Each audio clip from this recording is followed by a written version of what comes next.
আজকে একটা ঐতিহাসিক দিন।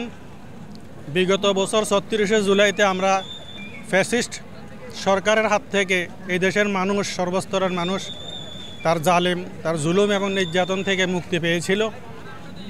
কিন্তু আনুষ্ঠানিক স্বাধীনতা আমরা আজ ১ বছর যাবৎ পাই নাই।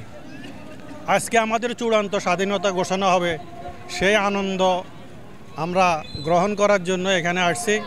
এবং আমাদের বর্তমান যিনি আমাদের তত্ত্বাবধায়ক সরকার বা অন্তর্বর্তী সরকারের প্রধান যিনি আছেন প্রফেসর ইউনূস সাহেব, উনি আমাদেরকে আজকে জুলাই সনদ শোনাবেন।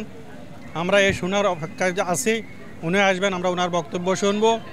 এবং এই ৩৬শে জুলাই যাদের উসিলায় আমরা পাইছি, যারা জীবন দিয়েছে, যাদের বিনিময়ে আজকে আমরা মুক্ত বাতাসে ঘুরছি, মুক্ত স্বাধীন দেশ পেয়েছি, তাদের আত্মার মাগফিরাত কামনা করি। যারা আহত চিকিৎসাধীন আছে তাদের দ্রুত চিকিৎসা সুস্থতা কামনা করছি। সাথে সাথে পরবর্তী আমরা এই দেশের জন্য এমন একটা সরকার চাই যে সরকারের কাছে কোনো বৈষম্য থাকবে না, যে সরকারের অধীনে এই দেশের সর্বস্তরের মানুষ স্বাধীনভাবে বসবাস করবে, প্রত্যেকে নিজ নিজ অধিকার পাবে, ন্যায্য অধিকার পাবে। থাকবে না কোনো জুলুম, নির্যাতন, দখলবাজি, চাঁদাবাজি, সন্ত্রাসী, টেন্ডারবাজি, এগুলি থাকবে না। ২৪ ঘন্টা মানুষ রাত দিন নির্ভীকভাবে যেখানে সেখানে সে চলাফেরা করতে পারবে। তার মুক্ত বাক স্বাধীনতা সে তার প্রকাশ করতে পারবে। গণতন্ত্র পুনরায় প্রতিষ্ঠিত হবে এবং সকল মানুষ শান্তিতে এক নতুন বাংলাদেশ যেন উপহার পায়, এই অপেক্ষায় আমরা আছি। আজকের এই জুলাই সনদের ঘোষণা থেকে আমরা এটাও প্রত্যাশা করি যারা জীবন দিয়েছে তারা যেন বীর মুক্তিযোদ্ধা হিসাবে খেতাব পায়।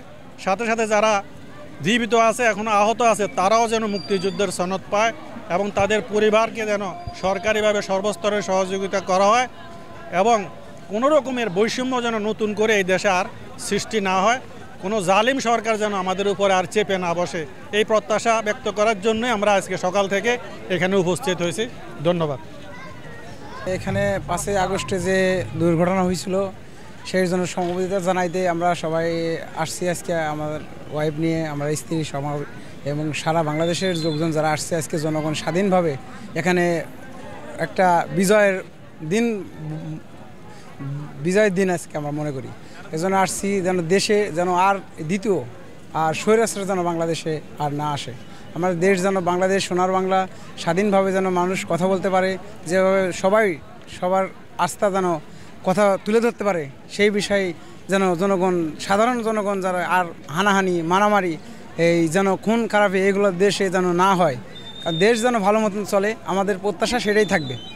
এবং দেশের যারা এবং পরবর্তী প্রজন্ম যারা ক্ষমতায় আসবে, আশা করি যেন এরকম স্বৈরাচার দেশে না আসে। এবং আমরা চাই যে দলই ক্ষমতায় আসুক যেন বাংলাদেশ যেন সুস্থ এবং সার্বভৌম রক্ষায় যেন প্রস্তুত থাকে। ধন্যবাদ সবাইকে।